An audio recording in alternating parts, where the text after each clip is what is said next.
Kia ora, good morning and welcome to Herald Now. I'm Nadine Higgins and it is Wednesday, the 5th of November. Coming up on the show today, the government's removing the requirement for school boards to give effect to the Treaty of Waitangi. The teachers' unions are next to discuss what that means and why they're against it. Then David Seymour and Chloe Swarbrick put their cases.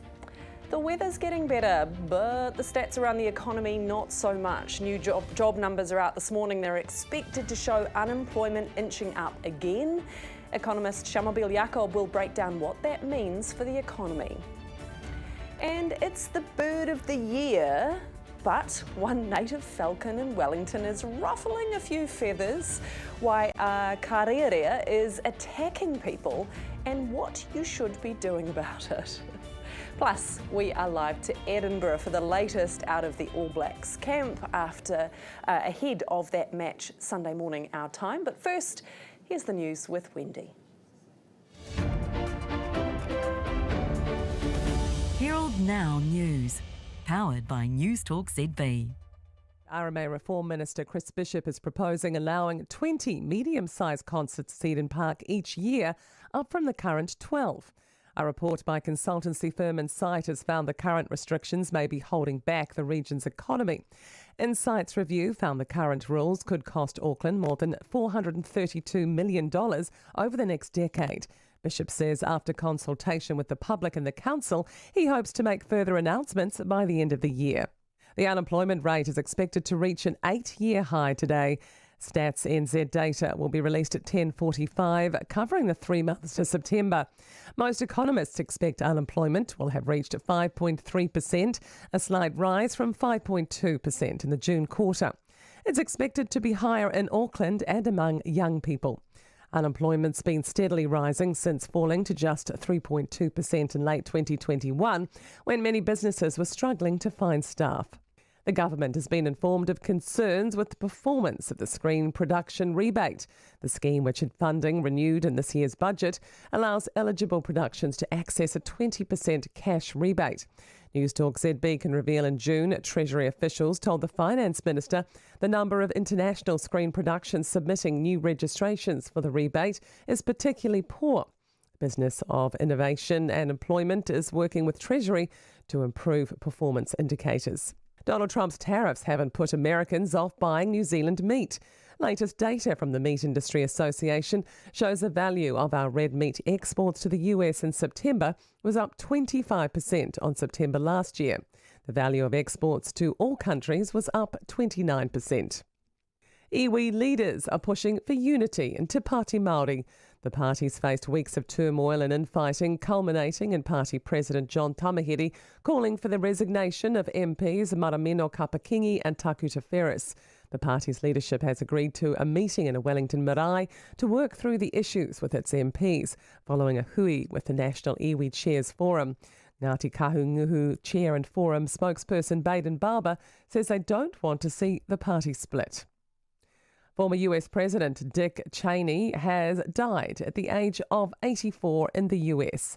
Cheney was a driving force behind the US invasion of Iraq in 2003 and was considered by presidential historians as one of the most powerful vice presidents in US history. His family says he died from complications of pneumonia with cardiac and vascular disease. Robert Taylor, the former guitarist of Kiwi rock band Dragon, has died. The group is best known for its songs April Sun in Cuba and Rain.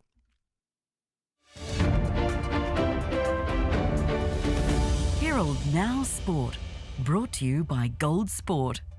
The men's number 652 ranked tennis player Nick Kyrgios will play women's world number 1 Arina Sabalenka in an exhibition match in Dubai on December 28. Meanwhile, Venus Williams is committed to the ASB Classic for a 7th time. The All Blacks have got into their training for the Scotland Test week in muddy conditions at Edinburgh Private School. And a knee injury has ruled Indian spinner Ravi Ashwin's hopes of playing T20 cricket for the Sydney Thunder in Australia's Big Bash League.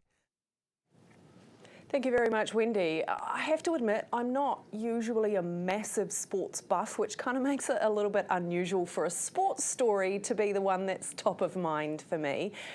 It might be because I'm pushing 40, but the fact that Venus Williams is still competing at the highest levels of tennis at the age of 45 blows me away. You might have heard the news there from Wendy that she is coming back to New Zealand for the 7th time for the ASB Classic this summer. She has been to the US Open 25 times, including this year, where she beat a 23-year-old who was ranked like 34 and she's ranked at about 600 in the world. The Herald really put it into context for me this morning. When she turned pro, Jonah Lomu had just been selected for the ABs, Bill Clinton was in the White House, and when she first reached a Grand Slam final, the Spice Girls were at the top of the charts, and I think I was an intermediate bopping along to the Spice Girls. She has made more than enough money to do nothing. But why do that when you can continue to do what you love? Full respect from me and my creaky, almost 40-year-old knees. It is time now for a check-in on the weather. Herald Now weather, brought to you by You Do It Kitchens. Kia ora. It's a warm and dry day for much of the country as high pressure holds on. Winds will be noticeable in some spots, but by and large, lighter winds are expected for many, including much of the North Island. It's a warmer day in Southland with temperatures in the mid-20s, but at 25 degrees in Invercargill, it could be the warmest day there since March. After a bit of low cloud or even drizzle to start off with, it's a sunny day otherwise, although northeasterlies will be brisk along the eastern coastline. Similarly, cloud to start off with, then another bright afternoon on the cards. Winds die out this evening, but in Wellington, those northerlies will still be around tonight. Gisborne, you've had more than 44 hours of sunshine this month so far, with another full dose expected today. Lighter winds all round, but sea breezes near the coast. It's a brighter day in Northland compared to yesterday, although one or two areas might still get a shower. The evening is looking pretty clear for much of the upper North Island, and winds die away by nightfall.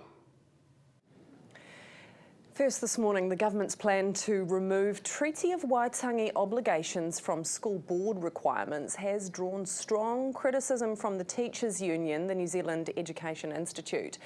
President Rebecca Lessels joins me now. Good morning to you. Morning. Good morning, Nadine. What do you make, first and foremost, of this decision? This is a blatant and deliberate dismantling of the Treaty of Waitangi in education.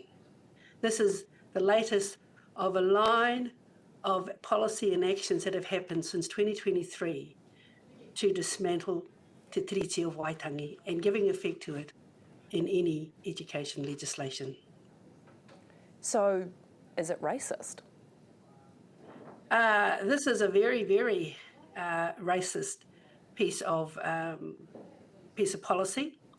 It began with the cutting of Te Ahu o Te Reo, which was the language program offered to teachers across the country, the biggest uptake of Te Reo Māori ever in the history of New Zealand through Te Ahu o Te Reo. The deliberate omission of giving effect to the Treaty of Waitangi in the charter schools legislation, the disestablishment of resource teachers of literacy and the resource teachers of Māori experts in their field, frontline service teachers, the removal of readers with 6 common Māori words because children might get confused, and now this.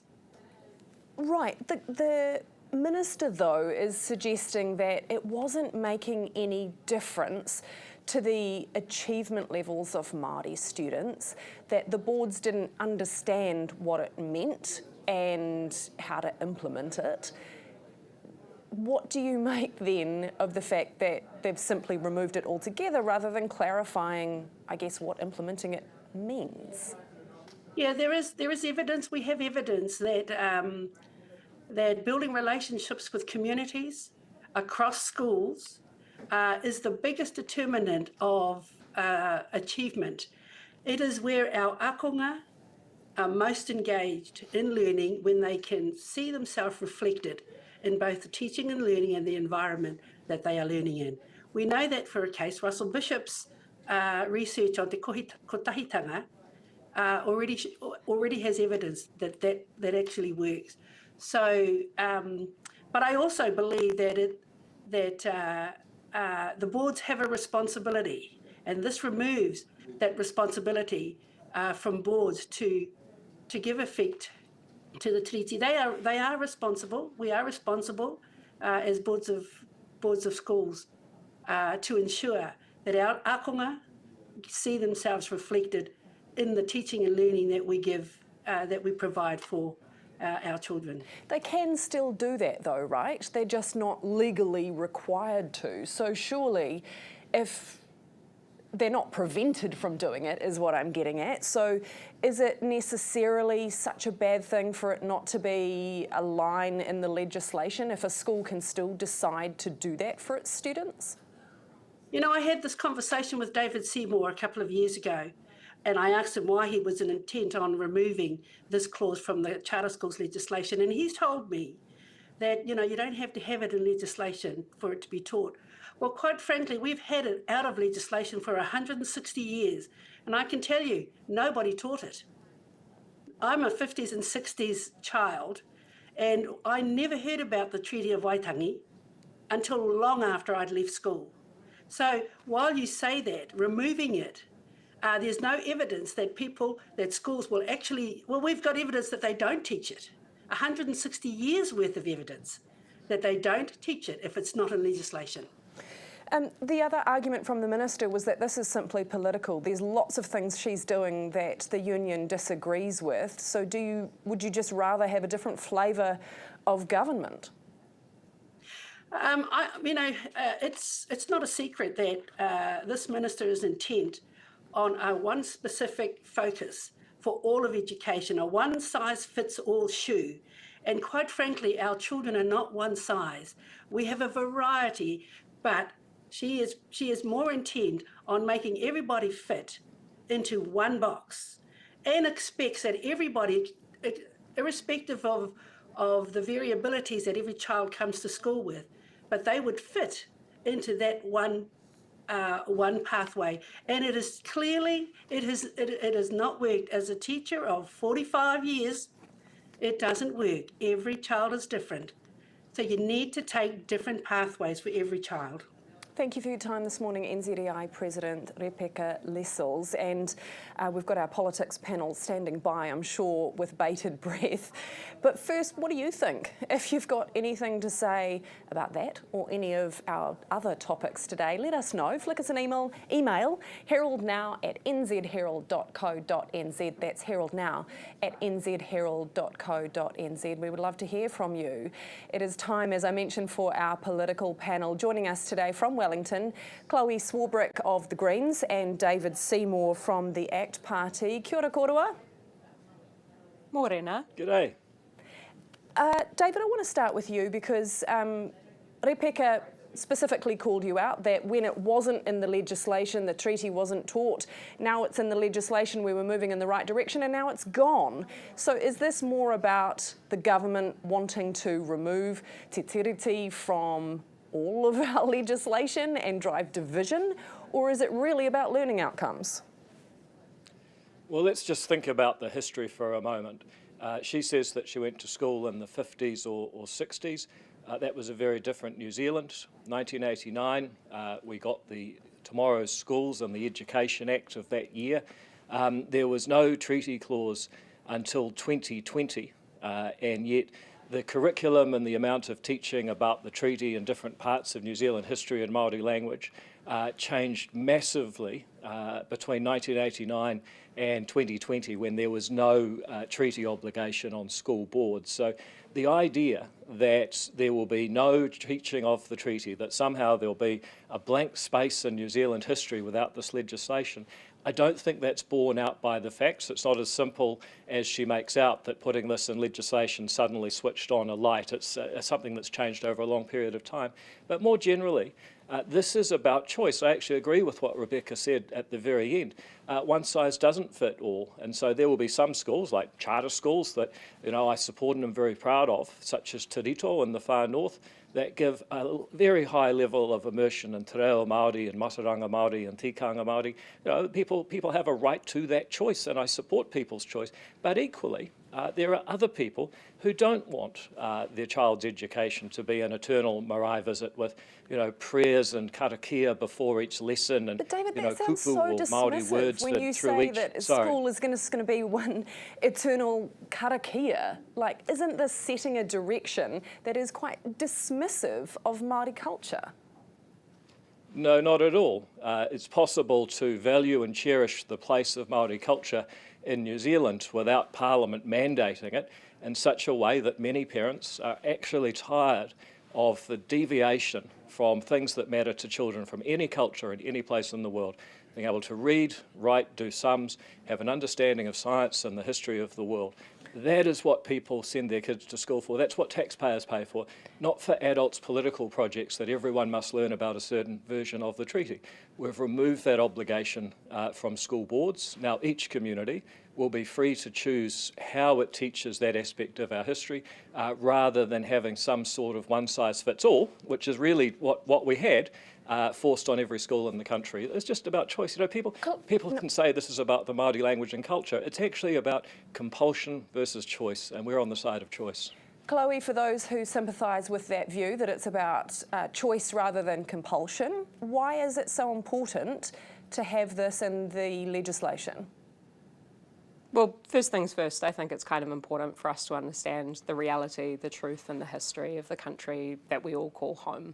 But if we can just take a step back and I guess look at the bigger picture here, the biggest barriers to a decent education are poverty, housing insecurity and a lack of resourcing for our teachers and for the classroom. These are all things which this government has intentionally made a heck of a lot worse. Therefore, I think it's rather unsurprising that they've decided to throw this culture war, this division and this distraction onto the table in the form of this removal of treaty principles and requirements from our schools. This is something which nobody, except for Hobson's Pledge and a few fringe extremists, have asked for.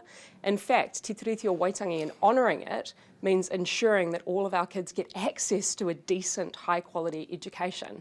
So it really comes as no surprise that this government is trying to fan the flames of yet another culture war. And I just ask that we all stay focused on the key issues here, which is the reality and the truth of our history and the ability that we have as a country to properly resource our education system, which unfortunately this government stands as a barrier to.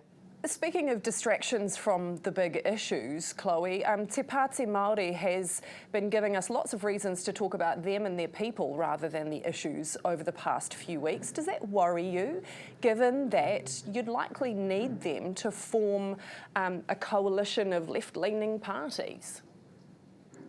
Yeah, look, I think pretty much every political party in this place has had their times of turmoil respectively. I understand that right now there is a lot of internal processes that Te Pāti Māori are working through, and no one political party is embodied in one individual person. So I expect and I hope that they work through those processes as quickly as possible, because as you've just alluded to, people out there across this country need a unified opposition, but more than that, they need the focus of the media landscape to be put squarely on the solutions that we can have to child poverty, to homelessness, to rampant inequality, problems which this government has decided to fan the flames of and make worse, which we're happy to be campaigning on trying to actually meaningfully solve. Look, you sort of alluded to it at the beginning there, Chloe. Every party has had its issue with personnel, with their MPs. I don't know about the ACT Party, though, although I'm sure your time will come. I'd say look at the history books there. I think but yeah, it's on the record. All right then, so what advice, David, would you have for the Māori Party, although I'm sure they're not looking to you for advice necessarily, given that... Oh, you don't be so uncharitable, you never know. Well, actually, a few of them have said over the years in unguarded moments that they actually respect what I do and the way that we've led such a unified ACT team, and I can understand why you would make that allusion. But look, at the end of the day, I saw One News last night. The first two stories were about Te Pāti Māori's various problems. The third story was people outraged that we're actually going to let school boards choose their curriculum and not have, frankly, a political project of forcing a certain view of the world on students through the Education Say the Act. regulatory standards bill. And well, you just calm down. We'll get to that. And I just wonder what people had just arrived in the country, if they watch One News, which I'm not sure I recommend, what would they make of this country? We actually need a place where we have the opportunity to live our lives as we see fit for a brighter future. We want to be able to make a difference today that will improve things tomorrow. All of this bickering and infighting from Te Pāti Māori, I don't think really helps with that. You're calling out the bickering and infighting, but I think a lot of people look at politics and think that's all it is. You just told your colleague to your right there to calm down. Does that make your blood boil a little bit, Chloe? Look, I think at the end of the day, what I'd say is much like we get the love that we think we deserve, we get the politics that we think that we deserve. And honestly, freely and frankly, I think that the bar in this country has been far too damn low for far too long, which is why I'm frequently on the record as saying, do not leave politics to the politicians or we'll get what we've always got. And unfortunately, that has delivered us greater inequality, higher climate changing emissions, obviously far more evident and obvious homelessness, again, as a result of this government's decisions. Different decisions can be made if regular people decide to take up their power and engage in politics. But the first step, I think, is probably getting rid of this government. Can we talk about Transmission Gully? It's only been open 3 years and it needs $32 million worth of remedial works. David, why? Well, there's been a lot of wear on the road. Weather has been particularly bad for it. And so they're going to do this, but bear in mind they're funding it entirely from within the National Land Transport Fund. It's been a tremendous road, and I think it's easy to focus on, okay, they're doing some maintenance, great, they're going to fix it, it'll be fine. But what it's actually done is unlocked billions of dollars of economic value in that region, because when a government invests in roads, people can get around more easily, more safely. There's been no deaths on that after there'd been many in the road that existed in previous decades. This has been a massive game changer for the region, and the government looks forward to rolling out a lot more such roads. If there's maintenance issues in some of them, then we'll fix that. $32 million sounds like more than just maintenance issues, don't you think, Chloe? Yeah, I mean, from my recollection, the government has locked itself into a 25-year contract for paying $125 million per year towards Transmission Gully for economic estimated benefits of approximately $79 million. So you can see there's a serious shortfall here. I think, if anything, this should tell us a clear warning of the issues with regard to public-private partnerships and really actually serve as a warning for the kinds of contracts that we are locking ourselves into through the likes of those PPPs, which this government is proposing we get into more of. Just to, again, provide a bit of a kind of step back, bigger picture here, what we're doing when we sign up to these PPPs is not only, as New Zealanders, pay the base cost of that infrastructure delivery and maintenance, but also for the profit on top. That increases New Zealanders' cost of living because ultimately it costs all of us more. It's not those investors, those private investors, that are the ones who are going to be footing the bill here. It is New Zealand taxpayers. So the question that we really have is whether we want to go back to an Aotearoa New Zealand where we used to make things ourselves and we have that capacity within our public service. Unfortunately, that's the opposite of what this government is putting on the table, which looks like whittling away of that public service, and it looks like continued contracting out, which ultimately costs all of us more. So the counterpoint to that is, if you think about the traditional model where the government builds and owns things. So have a look at the state of school buildings over the last few decades, have a look at the state of the public housing stock, have a look at the state of many hospitals, have a look at the state of council infrastructure, which is one of the biggest problems we face in the long term. It's crumbling under our cities and it limits our ability to grow. The idea that somehow public ownership magically gets rid of these problems, it doesn't. I'm not saying it does. Well, I'm saying it needs to be properly resourced. Look, if you want to interrupt all day, you can. But the point is that the taxpayer, the ratepayer, the consumer, they have to pay. The question is, how do you contract, negotiate and hold people accountable for those contracts? And on balance, P3s have a lot to offer. For example, I was at a school not so long ago. It's a P3. I asked the principal, who was a very left-wing sort of a guy, how do you find it with this terrible corporate setup? He said, it's fabulous. It allows me to get back to my business, which is actually leading a team of staff to teach children. And actually my maintenance is all looked after, and it's fabulous. So, it's easy to sort of throw out the ideology here and say this is good and that's bad. The truth is that between the taxpayer and the person swinging the hammer, you've got to have a series of contracts and arrangements, and just pure public ownership has let us down enormously. P3s can often be a better way to provide services that are more effective for New Zealanders, and so I think we take the ideology out, get a bit pragmatic about it. That kind of was precisely ideology and dogma. If David's talking just about the contracts and transparency there, then we have that accountability through public ownership, and again, if we take out the profit motive, then we have a true ability to democratically deliver things. The outcomes are determined by a lack of resourcing for 40 years. We are out of time. You can't just throw money at every problem, Chloe. I'll leave you two to argue. Go back to 1984 and the ACT Party cutting public services. Chloe Swarbrick and David Seymour. I suspect that conversation will continue long after we're gone, but we appreciate your time this morning from Parliament with us this morning. Next, new labour stats are out later this morning. Unemployment expected to be up, so economist Shamabil Yacob is going to join us for what that means for interest rates and our economic recovery. And then after 7:30, business news with Garth Bray. Thanks to our partners, 2 Degrees. We'll be back shortly. You Do It DIY can make your new dream kitchen a reality.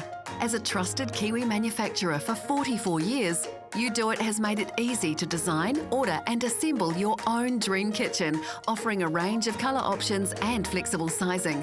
With excellent online support, our customers all agree that You Do It makes DIY easy, delivering superb quality at a great price. Get your project started today at newsroom.co.nz.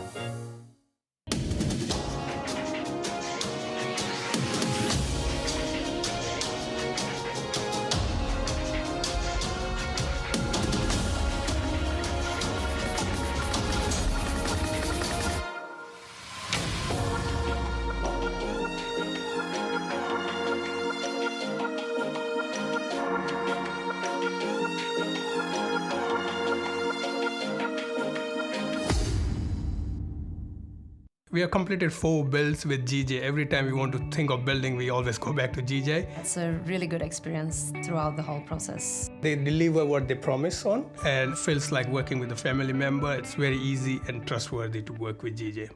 Stop paying the waiting tax. The money you could miss out on by delaying the start of your investment journey. Up your tempo with Tempo, the guided investment app that helps you get started. Don't delay because you don't think you have enough time, money, or know-how.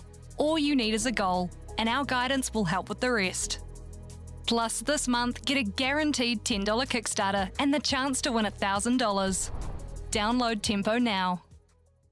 Luke Combs, Morgan Wallen, Kaylee Bell, Jelly Roll, Megan Moroney, Chris Stapleton. All the country stars have come to play on the all-new iHeart Country NZ. Your new home for country is iHeart Country NZ. It is 7:27, you're with Herald Now. The latest snapshot of the country's job market is due out this morning, and it's set to give us a clearer indication of how the economy's tracking. Unemployment has, of course, been ticking up as businesses and the government cut back, but the Household Labour Force survey numbers could give us an indication of whether things are starting to stabilise or if there is still more pain to come. Economist Shamabil Yacob is with us this morning. Kia ora, good morning, Shamabil. Kia ora. What are you expecting to see from these numbers? Unemployment still further to rise? Yeah, a small increase. We've seen, for example, from the job seeker numbers, they're still tracking up just a little bit.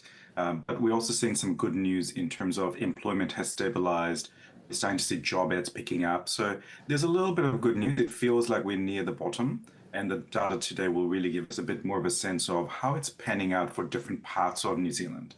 Last quarter, we saw that it was very much a story about young people losing jobs. It was men in industries like construction. So, the regional story, all of those variations and the detail is going to be really interesting to look at how the recovery is starting to take shape. So even though unemployment is likely to tick up further, you're expecting to see some signs that the recovery has started. What is it you're specifically looking to tell us that? we're looking for a stop in job losses. So I guess it's less bad news rather than more good news. So, when the kind of recovery is kind of imminent, we should expect to see job losses kind of petering out. And we're kind of near the bottom of this economic cycle, I think. And the main reason for that is we're seeing some really good news, particularly out of the South Island. We're starting to see some pretty good growth in terms of jobs. We're starting to see some good growth in job ads. So there are some kind of hints that there are parts of the economy that are at least picking up from the bottom. Shamabel, though, is that just the dairy effect? We've got dairy prices near record highs. We've got hundreds of thousands of dollars coming to the average farmer in time from the sale of mainland and the like. So is there strength elsewhere? There is. So in the South Island, it's pretty broad-based. So for example, we're seeing increases in building concerns. We're seeing increases in not just dairy prices, but also sheep and beef prices.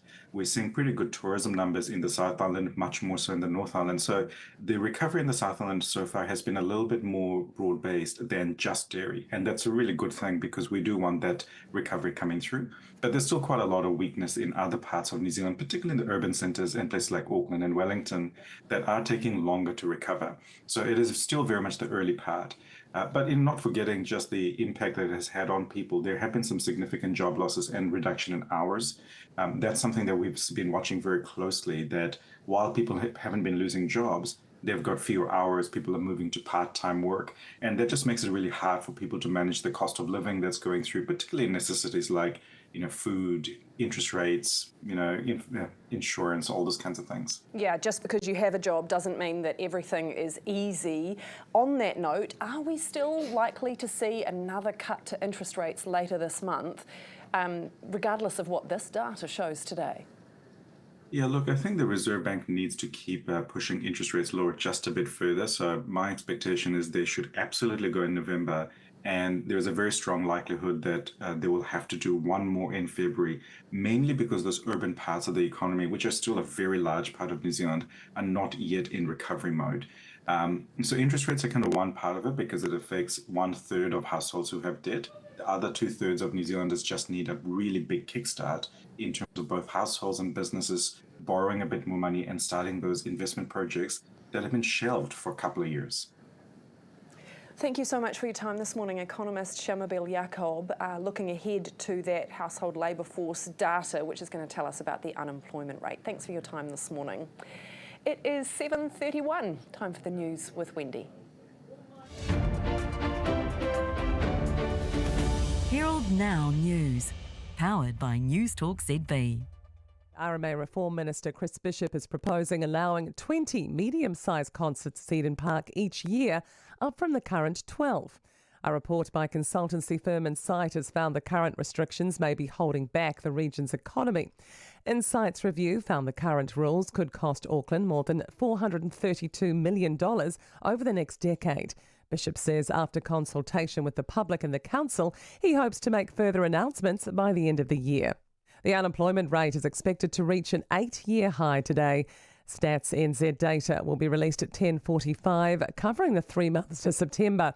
Most economists expect unemployment will have reached 5.3%, a slight rise from 5.2% in the June quarter. It's expected to be higher in Auckland and among young people. Unemployment's been steadily rising since falling to just 3.2% in late 2021, when many businesses were struggling to find staff. The government has been informed of concerns with the performance of the screen production rebate. The scheme, which had funding renewed in this year's budget, allows eligible productions to access a 20% cash rebate. Newstalk ZB can reveal in June, Treasury officials told the Finance Minister the number of international screen productions submitting new registrations for the rebate is particularly poor. The Business of Innovation and Employment is working with Treasury to improve performance indicators. Donald Trump's tariffs haven't put Americans off buying New Zealand meat. Latest data from the Meat Industry Association shows the value of our red meat exports to the US in September was up 25% on September last year. The value of exports to all countries was up 29%. Iwi leaders are pushing for unity in Te Pāti Māori. The parties faced weeks of turmoil and infighting, culminating in Party President John Tamahiri calling for the resignation of MPs Maramino Kapakingi and Takuta Ferris. The party's leadership has agreed to a meeting in a Wellington marae to work through the issues with its MPs, following a hui with the National Iwi Chairs Forum. Ngāti Kahunguhu Chair and Forum spokesperson Baden Barber says they don't want to see the party split. Former US President Dick Cheney has died at the age of 84 in the US. Cheney was a driving force behind the US invasion of Iraq in 2003 and was considered by presidential historians as one of the most powerful vice presidents in US history. His family says he died from complications of pneumonia with cardiac and vascular disease. Robert Taylor, the former guitarist of Kiwi rock band Dragon, has died. The group is best known for its songs April Sun in Cuba and Rain. Herald Now Sport, brought to you by Gold Sport. The men's number 652 ranked tennis player Nick Kyrgios will play women's world number 1 Aryna Sabalenka in an exhibition match in Dubai on December 28. Meanwhile, Venus Williams is committed to the ASB Classic for a 7th time. The All Blacks have got into their training for the Scotland Test week in muddy conditions at Edinburgh Private School. And a knee injury has ruled Indian spinner Ravi Ashwin's hopes of playing T20 cricket for the Sydney Thunder in Australia's Big Bash League. And a little more sort of sports news to add to that. Former England football captain David Beckham has been knighted by King Charles at Windsor Castle. The 50-year-old was knighted for his services to sport and charity. Beckham works with UNICEF and has campaigned with a charity working to eradicate malaria. He also played a pivotal role in London, being awarded the 2012 Summer Olympics. He played 115 times for England, captaining them for 59 times, and is the only English player to score at 3 different World Cups. But of course, I've been lucky to have won things in my career and done things and played for my country and captained my country. But without doubt, this is the moment that makes me very proud. And my charity work has always been work that I don't have to do. I do it because I love doing it. I do it because I make a difference. I do it because we make change. And in all honesty, you know, it's extra special to receive a knighthood for not just my sport, but the important work that I do with children. Congratulations, Sir David Beckham. It is time now for the weather. Herald Now Weather, brought to you by You Do It Kitchens. Kia ora. It's a warm and dry day for much of the country as high pressure holds on. Winds will be noticeable in some spots, but by and large, lighter winds are expected for many, including much of the North Island. It's a warmer day in Southland with temperatures in the mid-20s, but at 25 degrees in Invercargill, it could be the warmest day there since March. After a bit of low cloud or even drizzle to start off with, it's a sunny day otherwise, although northeasterlies will be brisk along the eastern coastline. Similarly, cloud to start off with, then another bright afternoon on the cards. Winds die out this evening, but in Wellington, those northerlies will still be around tonight.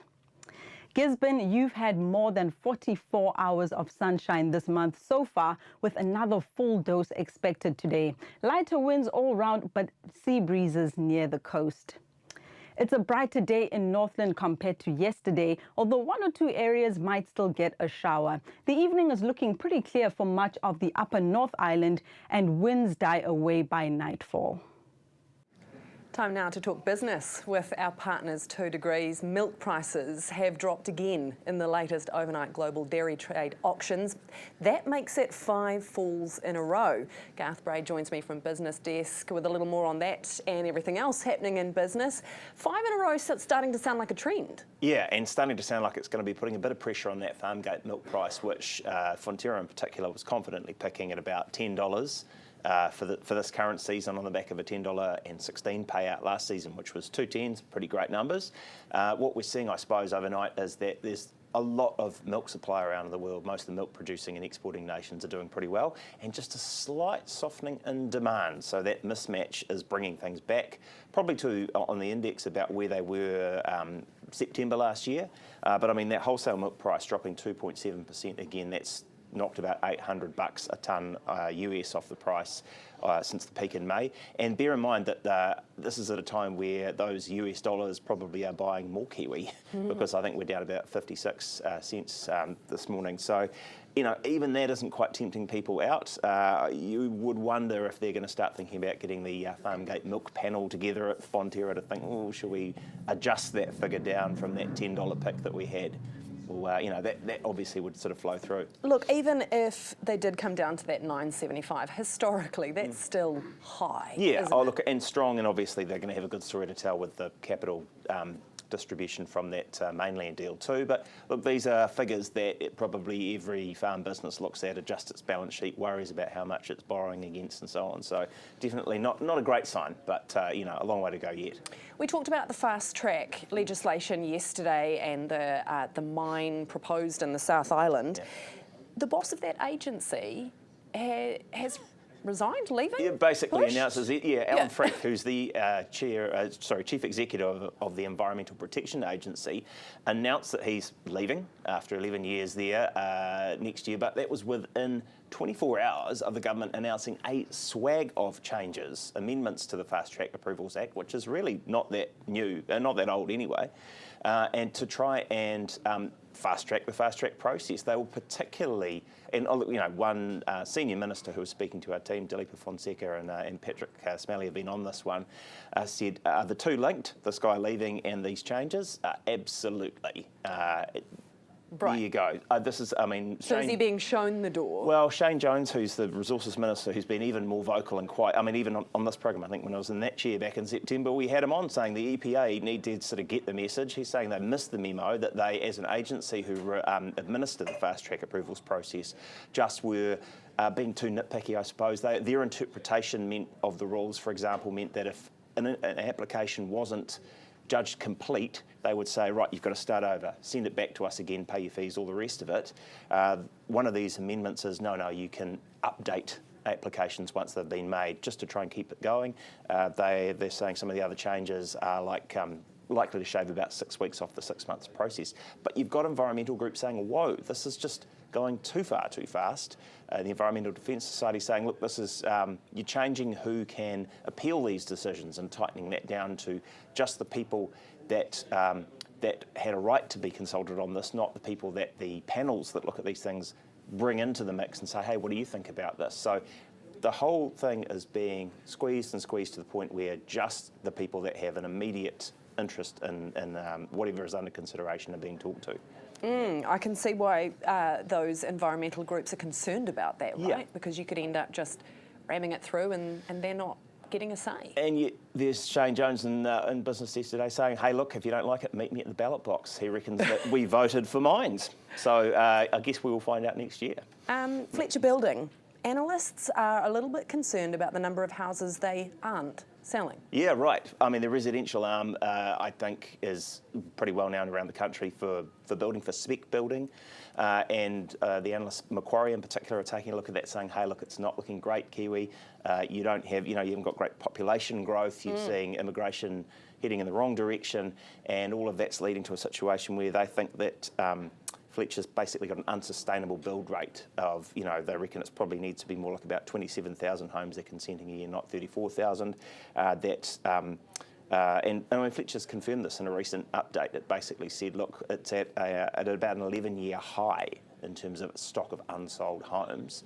So not a great time really to be holding that, and they're picking that Fletcher's is going to have to start to turn that around and build less, basically. Do they just need to build cheaper homes so that people can afford to buy them? Well, there is a thought. There is a thought. The good news out of all this, I suppose, is that you've got Cotality reporting that in September, something like 51% of first home buyers secured a mortgage with less than a 20% deposit, and that there are some changes to the loan-to-value ratios that are coming in next month that will ease things for the banks and possibly make that even easier. So perhaps that crucial deposit that's so hard to get will get a wee bit easier to pull together. But yeah, you're right, probably the prices need to drop a bit. Yeah, thank you for your time this morning. That is Garth Bray from Business Desk. Thanks to our partners at 2 Degrees. We're going to head to the South Island, where Dunedin's notorious student flats are going to be held to new standards. Claire Sherwood is News Talk ZB's South Island News Director. Claire, this surely is about time. They have been in a dire state forever. I know, and I don't want to age anyone here, Nadine, but I've been into some of those flats some time ago, and they were not flash way back then. So you're right, this has been long overdue. Some of these flats are exceptionally expensive these days as well. We've spoken with students who say that a flat in some of the diviest places on Dunedin's Castle Street can be going for up to $250 a single room at the moment. Of course, it's really tricky for students across the board to find somewhere to live, no matter what university they're near. So it's no different to other areas. But in Dunedin, the standard of flatting has been particularly low. MB announced this crackdown on dodgy landlords earlier this year. They basically said that they would be running through these flats with a team of inspectors to look at whether they were meeting the healthy home standards and the new standards that came in early July this year. They've told us now in an update that they inspected 53 flats. 50 of them have been found to be remedied suitably. Now, those things have mostly been around heating and the dryness of the places. So most of them needed some significant renovations to the bathrooms, and many of them needed a new heat pump installed. So there's still 3 outstanding, but the message from MB to any landlord trying to take advantage of students and let them live in shocking conditions is that it will catch up with them and they will be held to that higher standard. Although you've got to wonder, why would you want students as tenants? But that's a separate issue. There's a stoush between a boatie and some officials in the Marlborough Sounds. What's going on there? This is really interesting. This is in relation to the Golden Lee boat. It's about 80 years old, and it's run aground, as you can see there, at Pelorus Bay in the Marlborough Sounds. Now, this boat basically got caught up in the rough weather that came through last month. It ended up breaking its anchor line, drifting for some time before running aground. It's obviously got some significant damage. The Marlborough Harbour Master put a message out to let the owner, Patrick Hybel, know that he needed to remove the boat and get it towed away or removed safely for risk of pollution, marine pollution, and obviously is breaking down where it is. Now, the owner has been really firm. He said to the Harbour Master, Captain Jake Oliver, that he has no intention of doing that. In fact, he'll be putting it onto Trade Me for $1 instead, and we'll see who wants it and how much he can get for it. The Harbour Master, of course, not happy with Patrick Hybel's response there, and they tell us that they will be removing the Golden Lee from where it is as soon as possible. The risk of marine pollution and something going wrong is just too great. Yeah, you might get it for $1, but then you've got to spend an awful lot of money to get it from its current location and actually seaworthy. Thank you so much, Claire. That is Claire Sherwood, our News Talk ZB South Island News Director. Next, the karearea may be the bird of the year, but the native falcons are not always the best behaved birds. Why, one of them has been swooping on unsuspecting Wellingtonians. And then personal finance with Mark Richardson, thanks to our partners at Forsyth Bar. Back soon. When building for investment, it's important to find a team that you can trust. We decided to build the GGs because they're good quality that they always provide us. They help us throughout the whole process of getting the resource consent to the building consent, and their contracts are very easy to understand. We have built 4 houses with GJ Gardeners, and it's just easier every time we work with them. I'll definitely recommend GJs to all of my friends and family. If you're thinking of building, choose the builder you'll want to build with time and time again. I became a Herald journalist to get at the truth.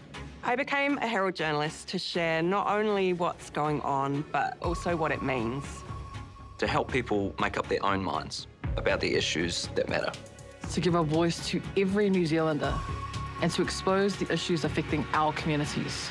To make sure that people that are in positions of power are held to account. To enact change that will ultimately benefit all of society. To take our readers closer to the action. I became a Herald journalist to put the facts first. That's the reason we're here. If it's news you can trust, it's news worth knowing. The New Zealand Herald. You Do It delivers high-quality New Zealand-made flat-pack DIY kitchen cabinetry. With flexible widths at your fingertips, it makes designing easy. All at an affordable price because you order online and cut out the middleman. You can even upgrade your dream kitchen with You Do It stylish and clever options, like choosing wall cabinets with overhanging doors, or select from a range of pull-out storage solutions. Add premium soft-close drawers and ask to stretch the height, width or depth of your cabinets. Upgrade your kitchen today and head to newsroom.co.nz. Term deposit rates are falling, but your returns shouldn't. Speak to a Forsyth Barr investment advisor about alternative strategies, their benefits and risks, and how they can help you meet your investment goals. Forsyth Barr, investment advice. It is 12 minutes to 8. You're with Herald Now. Almost immediately after being voted Bird of the Year, the kārerea, the New Zealand falcon, has been on the attack. Walkers in Wellington are being swooped on by the nesting birds to the point where the council has put out an official warning. Joining us now is Ali Mead, Group Manager of the Conservation Project for Forest and Bird. Good morning to you. Is this a change in temperament, or are they simply protecting their patch because they've got little ones? It's absolutely normal behaviour for kārerea. We see it all over the country where there's walking tracks that go through their territories when they're breeding. So this time of year, they've got eggs, they've got nests, they're down on the ground, they need to look after their young. So if something comes into their territory, they do try and scare it away. So we do see them swooping. They're not small birds. Do they just swoop, or do they actually attack? They will just swoop. They have been known to hit people, maybe just skim them across the top of the head. So best to stay out of the way. They are really, really fast. They'll come at about 200 kilometres an hour if they're going full tilt. So really good to just stay away from them. They will try and avoid you, but they do just want you gone. So it's best just to back away and move off. They've also got quite sharp claws, I imagine. They do. They're aerial hunters. So the whole body is designed to be able to catch birds in the air. So you really don't want to be on the end of those claws if they do come at you. Is it a good sign, though, that they are nesting and procreating for the future of these birds? It's great. They're a really rare species. So to have them breeding and to have them breeding in a place near Wellington is absolutely fantastic. And being able to see them as well from a safe distance is really, really stunning. So it's something we should be excited about. It's something we should be proud of having in our bush. But it's just at this time of year, it's time to give them space. So is that just stay away from that area, or can you still walk along the track and just cover your head? Stay away from the area, stay as far away as possible. They'll only be breeding there for 2 to 3 months that you need to stay away, so it's not a really long time. You can go back onto that track later in the year when they're finished, but for now, just give them space. What is the state of their population at the moment? Obviously, when you're up for Bird of the Year, that tends to suggest that they are at some level of threatened. How are they doing? They are still threatened, but they're not doing too badly in some areas of the country. So I think there's maybe 4,000. I'm not entirely sure the current figures. Best to look after them and try and keep them safe as much as we can. And as with all native birds in this country, they're struggling with habitat loss and they're struggling with predation. So the more we can do to keep those numbers high, to let them breed safely, the better. Yeah, leave them to their nesting, and hopefully that's going to help boost the population. Thank you so much for your time this morning. Ali Mead, Group Manager of the Conservation Project for Forest and Bird. The RMA Reform Minister Chris Bishop is seeking feedback from Auckland Council on a proposal that would allow up to 20 medium-sized concerts a year at Eden Park, and that is on top of the 12 concerts it's currently allowed to host. Under new rules, Bishop ultimately has the power to implement changes if he chooses. On ZB this morning, though, Mike Hosking spoke with the RMA Minister and started off by asking how Auckland Council could possibly reject your business. Well, the law requires that I statutorily consult them, and that's what we're doing along with the local community. They've got 20 working days to respond, and then hopefully we'll be able to move on these Eden Park restrictions. We reckon it's costing the Auckland economy probably $400 million over the next 10 years if we don't remove these restrictions, hundreds of jobs. So it's definitely something worth doing. So can we just say that if you're going to moan, don't worry about it, you're going to go ahead and do it anyway? Well, no, I can't say that, but I'm going to listen in good faith to all of the feedback, as I'm required to do by the law. But it's pretty clear, I think, that anyone who looks at it reasonably looks at it and says, well, look, it's just ridiculous that you can't have more than 12 concerts per year, by more than 6 different artists. So we're proposing 10 large concerts per year and 20 medium-sized concerts. No restrictions on a Sunday, for example. Much greater expansion of the time limits, more variety shows and cultural shows at Eden Park, more trade shows, things like that. All of these things will be good for Auckland and ultimately good for the economy. What's the time frame on this? We'll have it done by Christmas. So council's got 20 working days to respond, and then there's a bit of a cabinet process to go through after that, but that's a matter of weeks. So we'll have it done hopefully by Christmas. So by 2026, Eden Park could be hosting up to 32 concerts per year.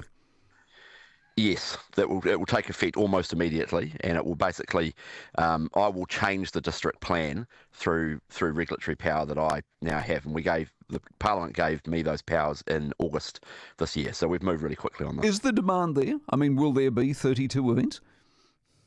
Well, let's wait and see. I mean, obviously, Louise Upson's working on this major events package, and I'm told that there's quite a degree of interest around the world in that, but the point is, if you've got the zoning sorted and you've got the rules sorted, if the demand is there, you can have it. At the moment, if the demand's there, you can't, which is a ridiculous state of affairs. So let's wait and see. I think numbers will go up and down a bit over the next few years, obviously, depending on who's touring and demand and the economics and all that stuff, all the things that are outside our control. But the thing that is within our control, or it's now within our control, or soon to be, is the number of concerts you can have, the times you can have them, all of those sort of rules around that. We can control that, and we're looking to do it. And that was the RMA Reform Minister Chris Bishop speaking with Mike Hosking on ZB earlier this morning, saying he's going to consult the council, but if he doesn't like what they say, then if they don't like it, tough luck by the sounds of it. That's my summation anyway. It is time to talk finance. Thanks to our partners at Forsyth Bar, the price of gold, you might have noticed, is having a very good run, up around 30% in the past year. So is now the time to invest? Here to break it down for us is Forsyth Bar Associate Advisor Mark Richardson. Good morning to you, Mark. Yeah, morning. You got gold in your portfolio? You do have a little bit. Have a little bit. Probably could have had a little bit more, actually, the way it's gone. Yeah, it's been on a really good run, which is maybe some people could say a little bit odd because of the way that the markets also have been going forwards, because it's often seen as a good diversifier. It's not a yielding asset. It's not going to pay you an income stream, and it's generally seen as a good store of wealth that holds its value in times of inflation. People normally dive into it when they're feeling worried about stuff, right? Yeah, and people are feeling worried. That's probably the point. The markets have been moving forwards, but basically dominated by a select few stocks, and that's starting to make people nervous. But probably the price of gold has been fueled by 3 main things. It's been fueled by inflation is still sticky, and gold is a very good hedge against inflation. It tends to hold its value. You can't just print more of it. You can try to dig more of it out of the ground, but that's not easy. It is a rare metal. Expensive. Yeah. You've also got the geopolitical uncertainty and the uncertainty around markets at the moment. So, people are naturally sort of going to that safe haven. And you've also got the fact that the US debt is so large. People are worrying about the US dollar, therefore, as the world's currency. So you've got a lot of central banks, particularly in Asia, who are buying up gold and putting it into their stores. So that's probably the structural mover that I think will continue in the mid to long term. Can I just buy jewellery? Well, you could, but then if you want to, then you sort of have to cash it in, don't you? If you actually want to make some money. Take it down to dollar dealers and find out what the price is. I guess it has pulled back a little bit. Is this a good time to buy? I think, when you talk about markets, you can't time them. Just get in, have some of it, use it as a diversifier in your portfolio, maybe anywhere between 2 and 10%, depending on how conservative your outlook is.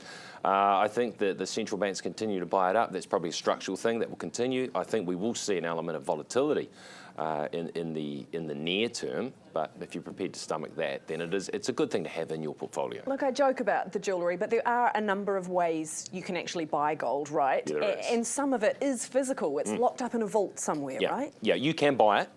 you can have you a little bit of a gold bar, but you'll probably have to pay insurance and you've got to pay storage. That'll probably be on you. You can invest into it via funds and exchange traded funds which hold the physical gold. So in holding a little bit of that fund, you are holding physical gold. We just trust that they've got it locked up somewhere on our behalf. Yeah, and obviously fees and the likes will come with that. But as the price of gold moves forward, obviously your little chunk of that fund moves forward. And then there's another way you can play it, which is buying into the individual gold miners. That now, obviously, their success is tied to the price of gold. Some are more successful than others. So if you want to buy one particular gold miner, that's probably quite risky, and it's a little bit, sort of needle in a haystack sort of scenario, throw a dart at a dartboard. Or you can buy into the various funds that invest into gold miners. That's probably run a little bit. It's probably going to have more volatility and a little bit more risk than holding the physical thing. The key here, though, is that you're probably not wanting to plough everything you got into it, right? This is a diversifier rather than an investment strategy. Look what it's done over time. Yes, it holds its value, but does it actually increase in value like share markets have? And no, it hasn't. So if you've got the time and you are looking for growth over the long term, yeah, sure, it might smooth out the volatility and smooth out the ride, but history has shown that if you're over the long term, your portfolio should be driven by equities. Or crypto, because that's supposed to hold its value against inflation, isn't it? Yeah, I know some of our analysts at Forsyth Bar watch this, so I don't want to promote crypto too hard. That makes them uncomfortable. Yes, look, it makes me a bit uncomfortable too. It's not, the difference is, there's a gold bar. What is Bitcoin? What is cryptocurrency? What's driving it? There's probably a lot of opinion around that. But yes, it's a thing. It is another, I don't know, people argue that, people are split over whether you can call it a store of wealth, but it is another alternative asset which you can just put into your portfolio to provide diversification. Great episode of the Prosperity Project on cryptocurrencies this week. Self-promotion alert. Right. Go have a listen. Okay. Thank you so much, Mark Richardson, Associate Advisor at our partners Forsyth Bar. It is 8 o'clock.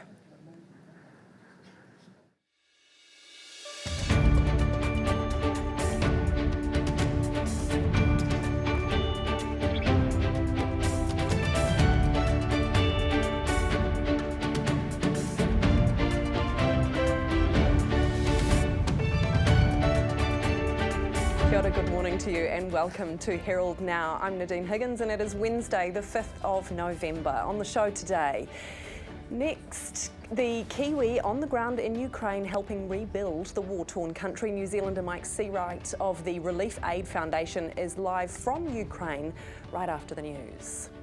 The mushroom murderer Erin Patterson is appealing her conviction over the deaths of 3 people. We are heading to Melbourne for expert opinion on whether there is any chance of success.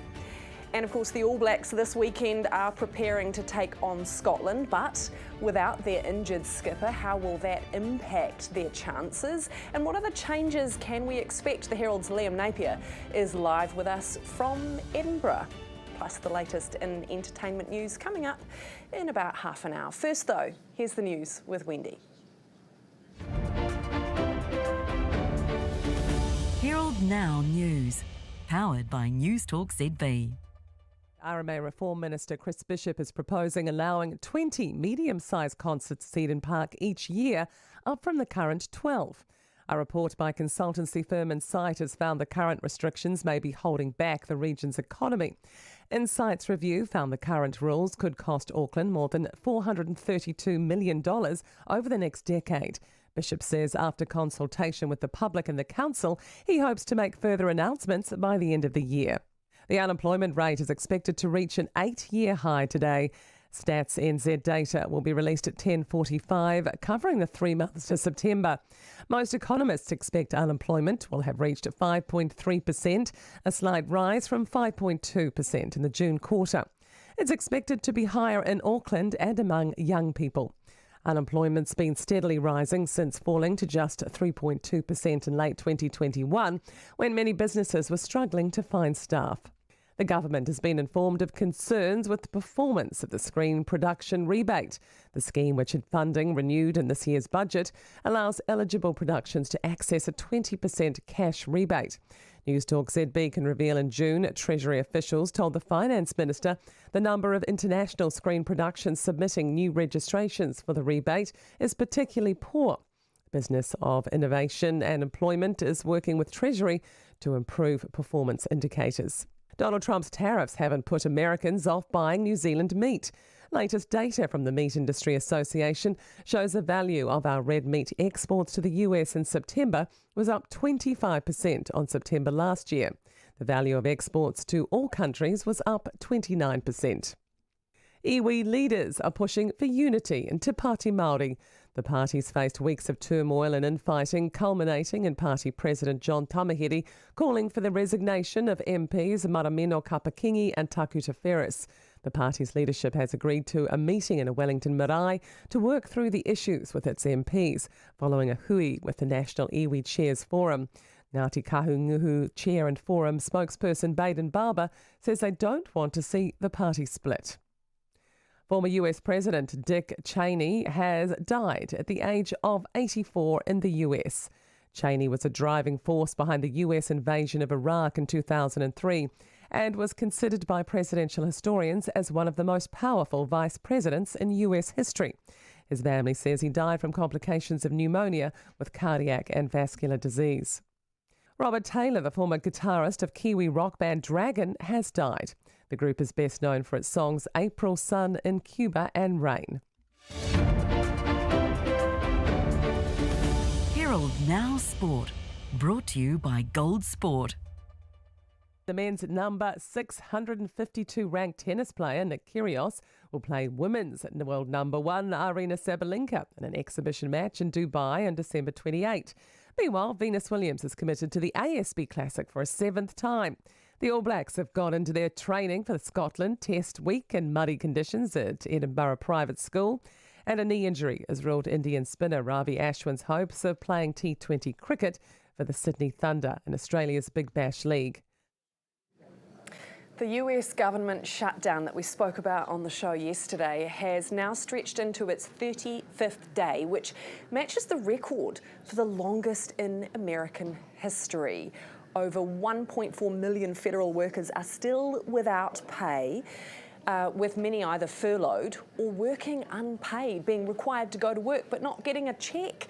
And there's little sign of progress in Washington. The Senate has today failed to pass a short-term funding bill, the 14th unsuccessful vote so far, meaning the shutdown will surpass the current record set in December 2018. And on it continues. What an absolute palaver. It is time for the weather. Herald Now Weather, brought to you by You Do It Kitchens. Kia ora. It's a warm and dry day for much of the country as high pressure holds on. Winds will be noticeable in some spots, but by and large, lighter winds are expected for many, including much of the North Island. It's a warmer day in Southland with temperatures in the mid-20s, but at 25 degrees in Invercargill, it could be the warmest day there since March. After a bit of low cloud or even drizzle to start off with, it's a sunny day otherwise, although northeasterlies will be brisk along the eastern coastline. Similarly, cloud to start off with, then another bright afternoon on the cards. Winds die out this evening, but in Wellington, those northerlies will still be around tonight. Gisborne, you've had more than 44 hours of sunshine this month so far, with another full dose expected today. Lighter winds all round, but sea breezes near the coast. It's a brighter day in Northland compared to yesterday, although 1 or 2 areas might still get a shower. The evening is looking pretty clear for much of the upper North Island, and winds die away by nightfall. It is 8:07, you're with Herald Now. A Russian drone attack has damaged an energy facility in the Kharkiv region of Ukraine overnight.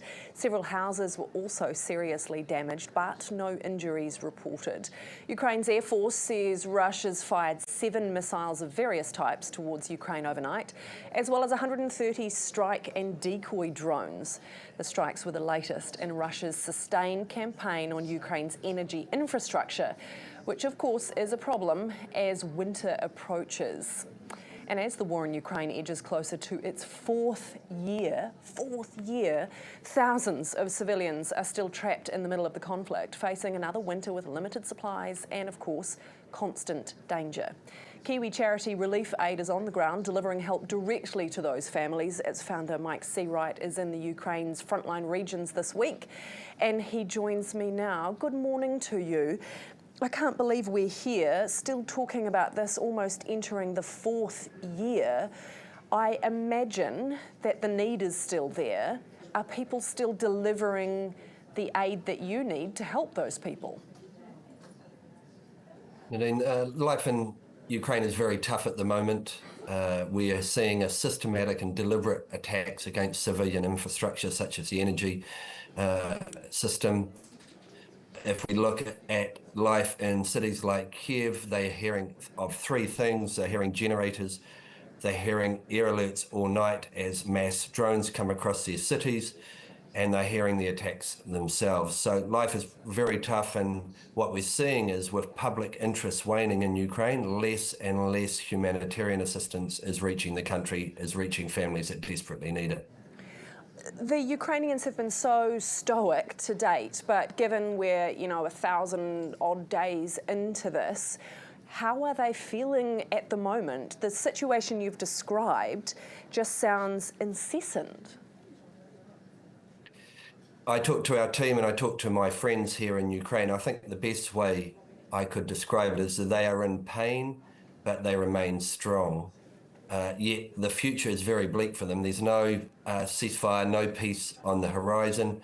They're continuing to lose friends, families and homes, and they don't know what the future lies. When they look at the possibility of peace, they're also worried about the costs that Ukraine and its population, its families will have to pay to achieve that peace. The situation is very difficult for them. So in that context, what is on your agenda while you're there? Where are you visiting and what are you delivering? I'm in Kiev as of tonight, and early tomorrow morning I'm going to Kharkiv, the place that you've just reported on just before. These are dangerous frontline cities, and our operations, our aid operations, are supporting villages around these areas. These are houses and families that have been damaged by attacks, where they want to stay in their homes over winter, but they need support sealing up their homes, making them warm and dry. No one wants to leave their homes, especially if you've lived there for 50 or 60 years, and so we're making sure that families continue to live where they choose to live. How much of a threat is the cold? Winter is coming, and as you said, some houses from the pictures are open to the elements. I've spent a considerable amount of time here in Ukraine in general, but I've been here for every winter. Life during winter is difficult at the best of times. You remove electricity, you remove heating systems and lighting, and it gets even more difficult. In my own context, my team brings me a camping stove so that if the electricity goes off, I can still boil the water and make a cup of tea. I'm still able to fry up an egg if we need that. Just the very basics of life are difficult, and I'm lucky enough to go home back to New Zealand at the end of my trip. If you're a family here in Ukraine, they don't get any respite at all. So what is your message to New Zealanders? I presume you still really need them to dig deep. Well, what we've seen is huge support at the beginning of the war in Ukraine. New Zealanders digging deep and working hard to support not just our work, but humanitarian assistance in general. But that interest, both in New Zealand and globally, has waned. What we need is Kiwis to remember that families here in Ukraine are still suffering daily attacks by drones, by bombs, by missiles. They're still in need of our help, and they still have no future without support from the likes of New Zealanders. So if you can, it doesn't have to be with the likes of Relief Aid, but dig deep and find someone you would like to support that continues to help here in Ukraine. Well, you're doing wonderful work, and stay safe on your trip this coming week. That is Relief Aid founder Mike Seawright. Next, the All Blacks are going to be playing Scotland without their skipper this weekend. We're live to Edinburgh to get the latest from the Herald's Liam Napier. Then, she is one of the all-time greats of women's tennis, and she is coming back again. I think it's the 7th time to play here this summer. How the ASB Classic lured Venus Williams back to Auckland. You Do It DIY can make your new dream kitchen a reality. As a trusted Kiwi manufacturer for 44 years, You Do It has made it easy to design, order and assemble your own dream kitchen, offering a range of colour options and flexible sizing. With excellent online support, our customers all agree that You Do It makes DIY easy, delivering superb quality at a great price.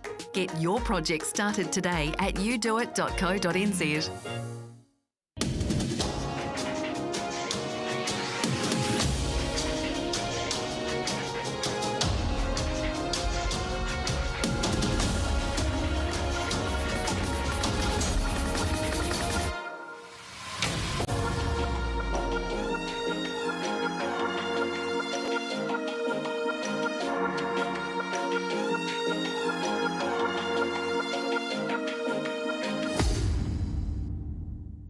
We have completed 4 builds with GJ. Every time we want to think of building, we always go back to GJ. It's a really good experience throughout the whole process. They deliver what they promise on, and it feels like working with a family member. It's very easy and trustworthy to work with GJ. Stop paying the waiting tax.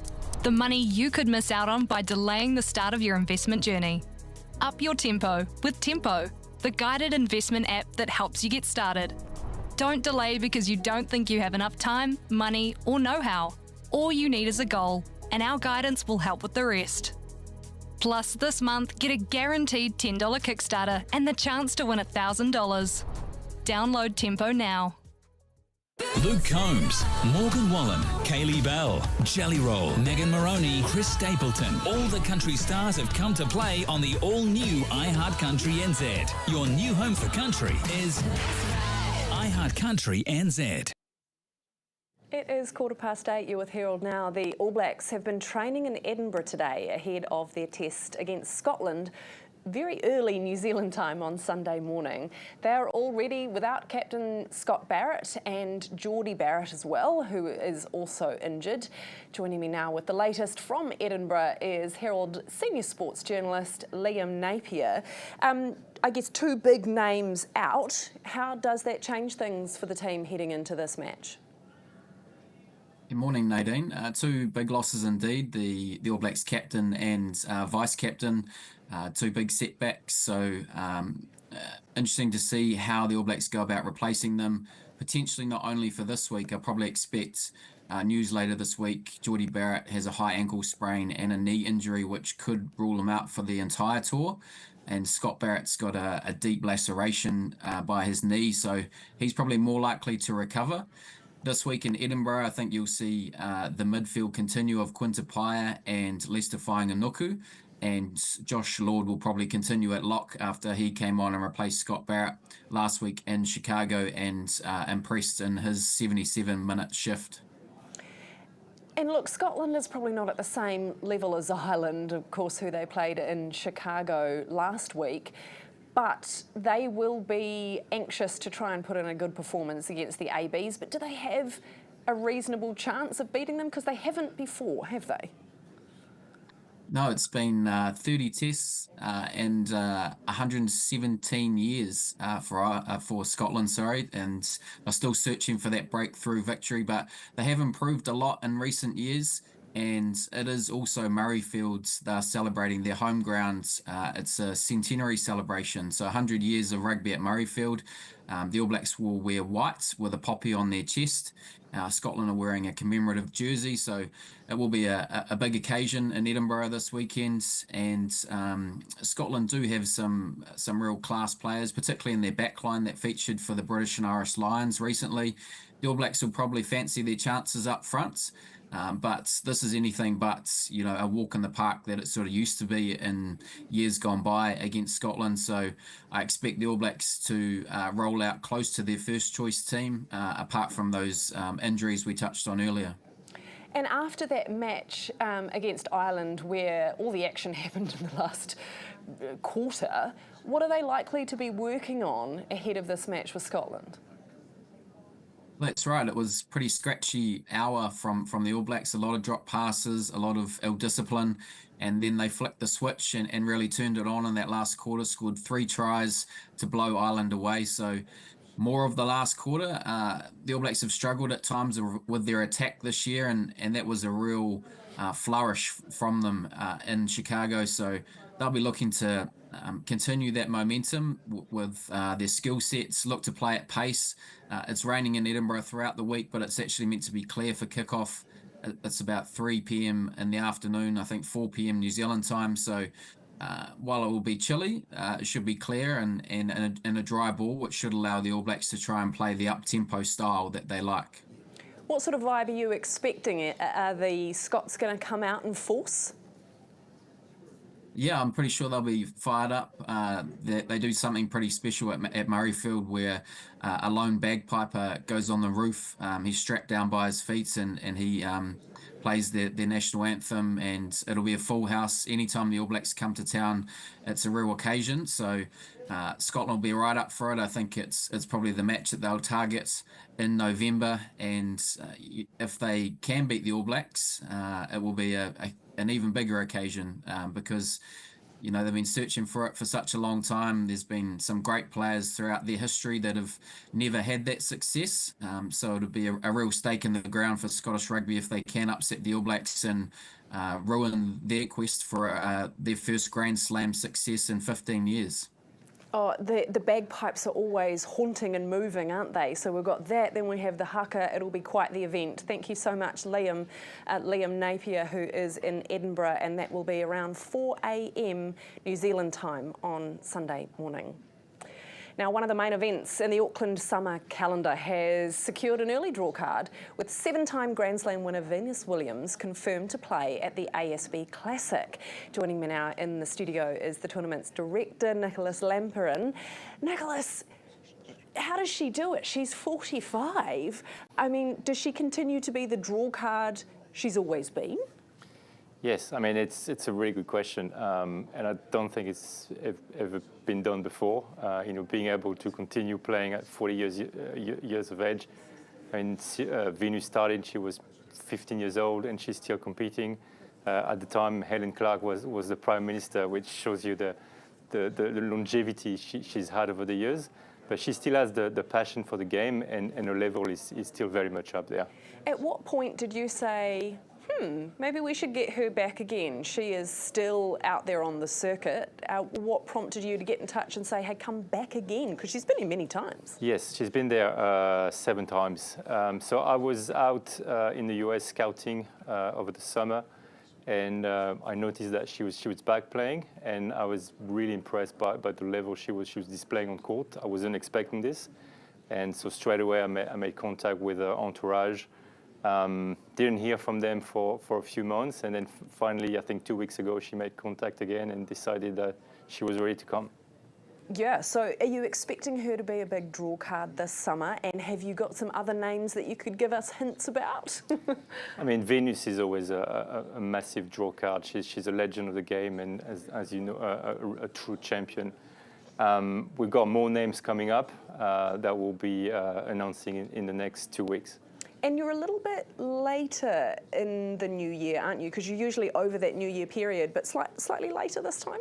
Yeah, this year we're a week later. So we start on January 5th for the women's and the 12th for the men's, which gives us more time to get everything ready, but also for people to come back from their holidays, be back in Auckland and enjoy the tennis. It's always such an amazing event. Sometimes, though, the weather can play havoc.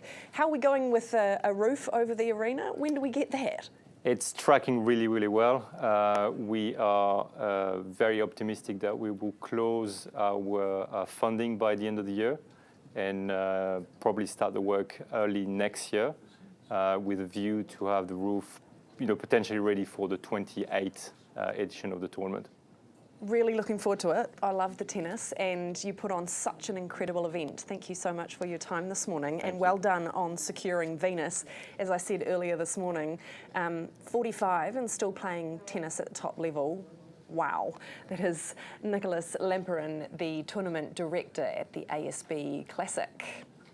Now, coming up after 8:30, we're going to talk about the mushroom murderer Erin Patterson because she is appealing her conviction. We're going to go live to Australia for some expert analysis on why.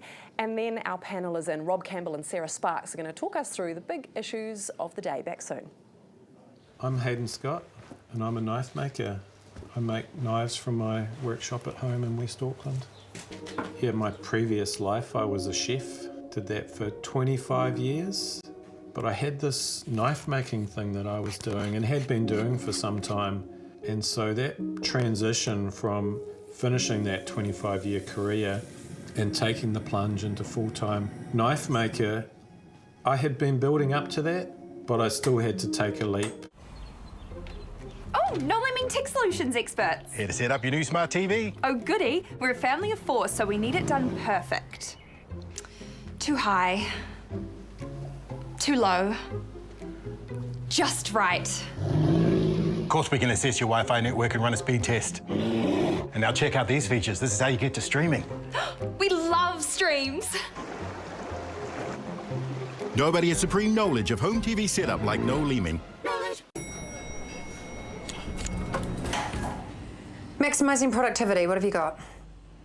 Well, if we switch to 2 degrees, with Flex for Business, we can instantly manage data usage, employee mobile plans, and cost centre reporting, saving us time and money. Cool. I'll get onto that then.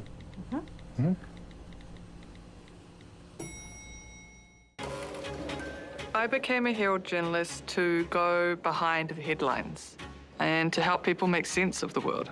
I became a Herald journalist to help people understand the big issues that affect them. To ask the right questions and to press people who have the answers.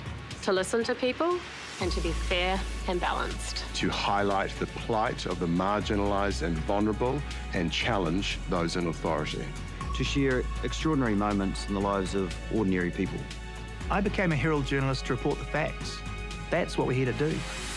If it's news you can trust, it's news worth knowing. The New Zealand Herald.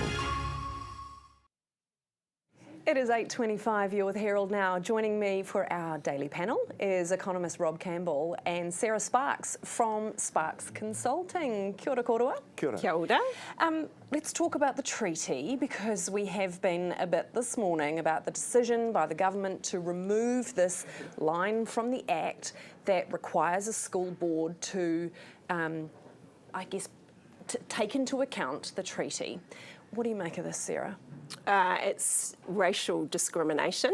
It's yet another policy that's disrespectful of Te Tiriti, which is our covenant. And, big sign that the teachers are all upset about it. We were talking about it before we came on. Teachers are quite a conservative bunch and they are very aggrieved. And I believe that with the benefit of hindsight in the future, that the Minister will look back on this as a regrettable moment. David Seymour was making the point this morning, Rob, that this is about choice. You can either decide to focus on it or you can decide not to focus on it based on who your students are and what you deem to be important. Is that a fair point? Well, no, I don't think we have the choice about, we can't go back and renegotiate Te Tiriti, even though David might like to do that. He fancies himself in a colonial costume, I think, sometimes. So, no, that's not the point. And it's disingenuous, this whole idea that, the school boards can't deal with these sorts of issues, and then they leave it to the school board to decide whether they're going to implement Te Tiriti or not. Well, obviously, that's something that boards are not able to do and shouldn't be doing. And I think they've got to be pretty careful about this. If this government takes this stuff too far, I already think they have taken it too far. Yeah, I agree. But if they keep on pushing this, they are going to provoke very negative reactions on the street, and there will be serious discontent about this issue. It won't just be people doing multiple petitions to select committees. They are provoking people into a situation where the only possible reaction is on the streets, and I think that's what they'll get. And that's a very good point, Sarah. Does this go to the heart of social cohesion, where now is this being more divisive than inclusive? Oh, completely. You know, you think of, I mean, I look at Te Tiriti as like a marriage contract with partners. You don't just then turn around and ignore the marriage contract, right? And well, some do. Well, yeah. Yes, they do, but we shouldn't. Just because you can doesn't mean you should. But, you know, there are other steps. I'm waiting for someone to actually complain to the UN. There is such a thing as an International Convention of Racial Discrimination, and we have, like, a huge list of things that have happened in the last year that can be submitted as evidence, you know, and it's inexplicable, and enough's enough. I agree with you, Rob. Yeah, okay, let's move on and talk about Beef Wellington. I thought we had heard the last of the mushroom killer. She'd been sent to jail for 33 years, but the news now is that she plans to appeal.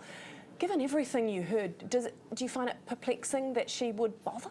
Well, she's got a fair bit of time on her hands, hasn't she? That's true, that's true. She's got to do something with her time.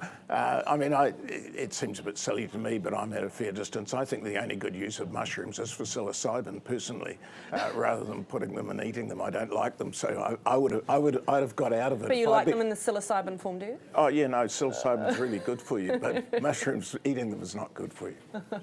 What do you make of it, Sarah? Rob's right. She's got plenty of time, but you do actually have to convince the Crown that there is a grounds for an appeal. Yeah, that's right. So yeah, there is a legal process. They've got to get leave to appeal. I mean, my personal take on it is that she is a snake in the grass. And but I saw in my reading that actually both sides are appealing. One for the miscarriage of justice, her defence, and then the prosecutors for she's not in jail long enough. So, you know, I'd like to think that justice has prevailed and will continue to prevail, and it'll be interesting to watch what the judge decides.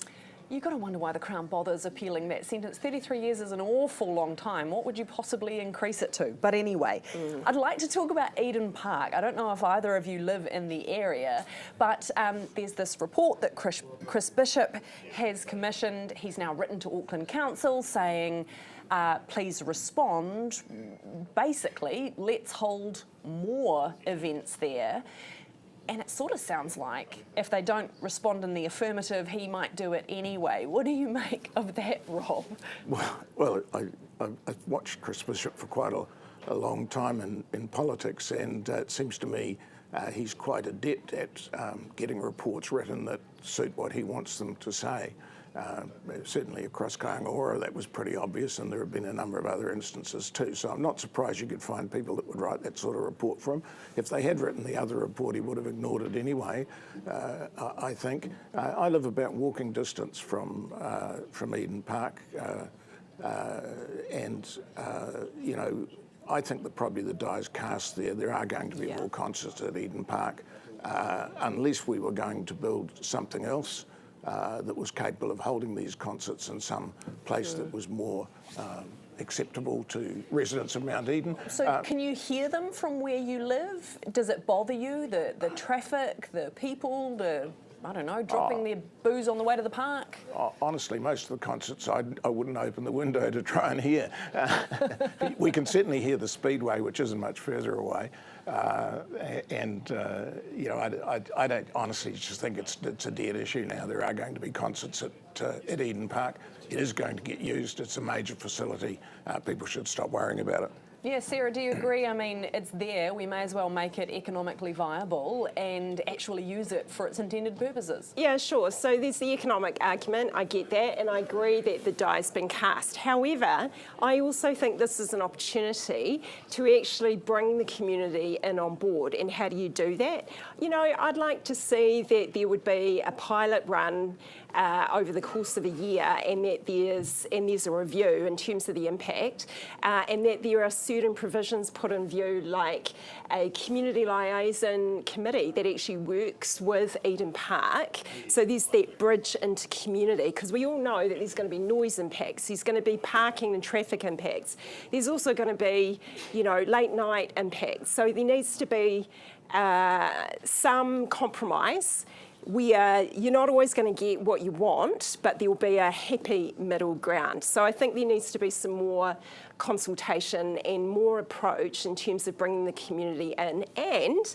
I believe the community should be compensated, the ones that are directly around Eden Park. So if you've got 30,000 people or whatever, thousands of people in a concert, that is going to be very loud, and depending on the time of day, late, and there's going to be antisocial behaviour as well. Why not, as a gesture as well, when you're doing your economic modelling, you put in a compensation for the community. For the wealthy homeowners of Mount Eden. Not all the wealthy, there are flatters in there as well. You've got a mix, right? And this has been imposed on them.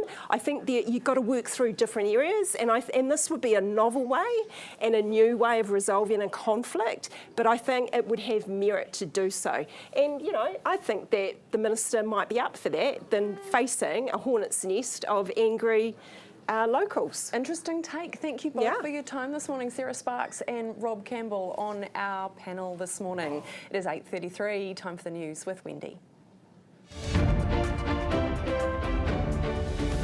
Herald Now News, powered by News Talk ZB. RMA Reform Minister Chris Bishop is proposing allowing 20 medium-sized concerts at Eden Park each year, up from the current 12. A report by consultancy firm Insight has found the current restrictions may be holding back the region's economy. Insight's review found the current rules could cost Auckland more than $432 million over the next decade. Bishop says after consultation with the public and the council, he hopes to make further announcements by the end of the year. The unemployment rate is expected to reach an 8-year high today. Stats NZ data will be released at 10:45, covering the 3 months to September. Most economists expect unemployment will have reached 5.3%, a slight rise from 5.2% in the June quarter. It's expected to be higher in Auckland and among young people. Unemployment's been steadily rising since falling to just 3.2% in late 2021, when many businesses were struggling to find staff. The government has been informed of concerns with the performance of the screen production rebate. The scheme, which had funding renewed in this year's budget, allows eligible productions to access a 20% cash rebate. News Talk ZB can reveal in June, Treasury officials told the Finance Minister the number of international screen productions submitting new registrations for the rebate is particularly poor. The Business of Innovation and Employment is working with Treasury to improve performance indicators. Donald Trump's tariffs haven't put Americans off buying New Zealand meat. Latest data from the Meat Industry Association shows the value of our red meat exports to the US in September was up 25% on September last year. The value of exports to all countries was up 29%. Iwi leaders are pushing for unity in Te Pāti Māori. The parties faced weeks of turmoil and infighting, culminating in party president John Tamahiri calling for the resignation of MPs Maramino Kapakingi and Takuta Ferris. The party's leadership has agreed to a meeting in a Wellington marae to work through the issues with its MPs, following a hui with the National Iwi Chairs Forum. Ngāti Kahunguhu Chair and Forum spokesperson Baden Barber says they don't want to see the party split. Former US President Dick Cheney has died at the age of 84 in the US. Cheney was a driving force behind the US invasion of Iraq in 2003 and was considered by presidential historians as one of the most powerful vice presidents in US history. His family says he died from complications of pneumonia with cardiac and vascular disease. Robert Taylor, the former guitarist of Kiwi rock band Dragon, has died. The group is best known for its songs April Sun, In Cuba and Rain. Herald Now weather, brought to you by You Do It Kitchens. Kia ora. It's a warm and dry day for much of the country as high pressure holds on. Winds will be noticeable in some spots, but by and large, lighter winds are expected for many, including much of the North Island. It's a warmer day in Southland with temperatures in the mid-20s, but at 25 degrees in Invercargill, it could be the warmest day there since March. After a bit of low cloud or even drizzle to start off with, it's a sunny day otherwise, although northeasterlies will be brisk along the eastern coastline. Similarly, cloud to start off with, then another bright afternoon on the cards. Winds die out this evening, but in Wellington, those northerlies will still be around tonight. Gisborne, you've had more than 44 hours of sunshine this month so far, with another full dose expected today. Lighter winds all round, but sea breezes near the coast. It's a brighter day in Northland compared to yesterday, although one or two areas might still get a shower. The evening is looking pretty clear for much of the upper North Island, and winds die away by nightfall. It is 8:38. Convicted mushroom killer Erin Patterson has lodged an appeal against her murder convictions, which of course left 3 of her relatives dead and a 4th one got pretty close. And this is of course the story that the world could not stop talking about. She laced her family's lunch of beef Wellington with the world's deadliest mushrooms, but now she is fighting that verdict. Criminal psychologist Tim Watson-Munro has been covering the case, and he joins us now. Good morning to you, Tim. Given morning, Nadine. What we learned about Erin Patterson during the trial, was it predictable that she would appeal? Oh, I think so. I think she has to roll the dice. She has nothing to lose. She received a life sentence with a minimum of 33 years. She's, as I understand it, is appealing the verdict of the court. In other words, she's saying the jury got it wrong. There was no argument over the facts. She conceded that she mated the beef Wellington. She conceded that she invited people to lunch. What she didn't concede, and in fact what she argued, was that it was an accident, that there was no intention to kill. So I presume that that is the major ground of the appeal. They've not released their grounds yet. That'll probably happen today or tomorrow. But totally predictable that she would appeal, and I think it's totally predictable that the Crown would appeal as well. It's not so much about a minimum of 33 years. I think for her it's an academic position because she's 50-something. She'll be in her mid-80s before she's eligible for parole. But I think the Crown want to make sure that this isn't the benchmark, the new precedent for murdering 3 people and attempting to murder a 4th. So they have cross-appealed against what they see as a manifestly inadequate sentence. She's not automatically entitled to appeal, is she? She has to seek leave to appeal. So does that mean there has to be some significant ground on which she can argue that the jury got it wrong, rather than just like, no, I really didn't do it? Well, that's correct. We don't know what the grounds are, but certainly the papers were lodged. I might add, at the very 11th hour, the deadline was midnight Monday, and it was in the afternoon of Monday that the papers were lodged. But if the papers have been accepted, we're yet to see what the grounds for the appeal are. But I think it'll be about the jury got it wrong, or there may be some legal technical point that the judge misdirected the jury in his summing up, and so on. Hard to say, but Chris Beale has a stellar reputation in Victoria. He's a very fair, highly intelligent justice, and I'd be amazed if that argument gets up. But it's yet to be seen. From a psychological perspective, from what I understand, given she's such a high-profile prisoner, she's often been kept away from others, and obviously she's facing a very, very long stretch. Do you think maybe part of this is about attention? She's in maximum security and she's in maximum protection. So she lives in a cell the size of an average suburban bathroom. She has no contact with other prisoners. So I can understand why she would want to appeal the verdict and the sentence, of course. I think there's a degree of narcissism surrounding this woman. I've not examined her, but I think your question's a fair one. There is a degree of attention-seeking attached to what she's doing. The hardest reality is when the trial's over, you're sentenced, and those prison doors clang behind you, and people ultimately lose interest in you and what you've done. But I think the primary driver for her, I suspect at any rate, is wanting to get out of jail. The size of a bathroom. I mean, if she wasn't nuts already, that'd be enough to send you crazy, wouldn't it?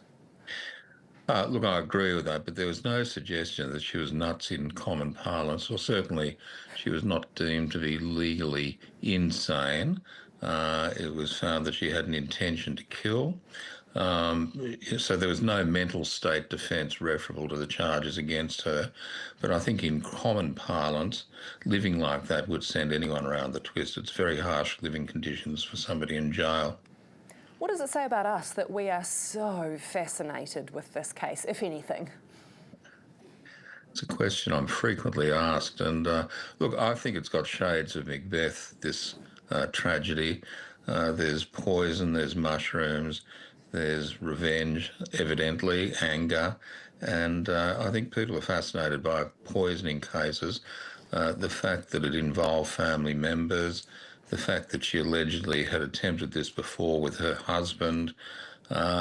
It's even got religious overtones, because the one person who survived was a pastor, and he's forgiven her. I think he's a very stoic, brave person. So I think the mix of all those things has led to the fascination of this case.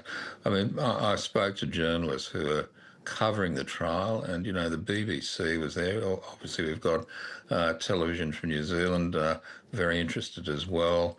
I think even CNN. So you're quite right. It's triggered the imagination of people around the planet, hasn't it?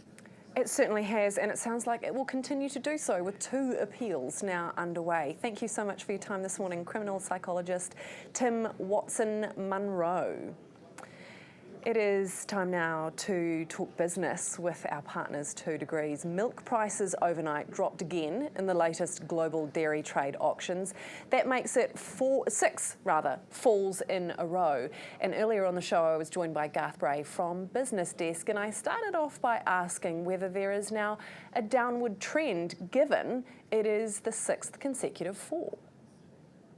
Yeah, and starting to sound like it's going to be putting a bit of pressure on that farmgate milk price, which Fonterra in particular was confidently picking at about $10 for this current season, on the back of a $10.16 payout last season, which was 2 tens, pretty great numbers.